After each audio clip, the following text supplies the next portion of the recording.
આ છે અરવલ્લી જિલ્લાની મોડાસાની કલેક્ટર કચેરી કે જેમાં લિફ્ટ જ બંધ થઈ જાય છે.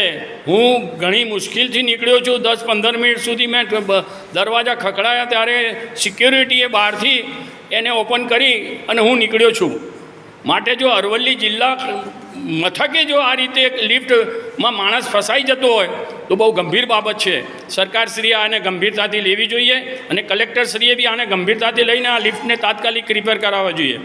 લિફ્ટની અંદર બી જે નંબર લખેલો છે કોલ ફ્રી, એમાં બી મેં કોલ લગાવ્યો પણ કોઈ ઉપાડતું નથી. અને આ તો બહુ ગંભીર બાબત છે. તો સારું છે કે બારે સિક્યોરિટીએ એને કઈ રીતે ખોલ્યું હોય તો મને બી ખબર નથી. બાકી લાઇટ બી બંધ, પંખો બી બંધ, બધું બંધ. આ તો બીજો માણસ હોય તો હાર્ટ એટેક આવીને, આજે હું બી 70 વર્ષનો હાર્ટ પેશન્ટ છું, મારી દવા ચાલુ છે, પણ તો હું હિંમત નથી હાર્યો અને મેં ધડાધડ દરવાજો ઠોક્યો ત્યારે બિચારા સિક્યુરિટીએ બહારથી એને ઓપન કર્યો છે.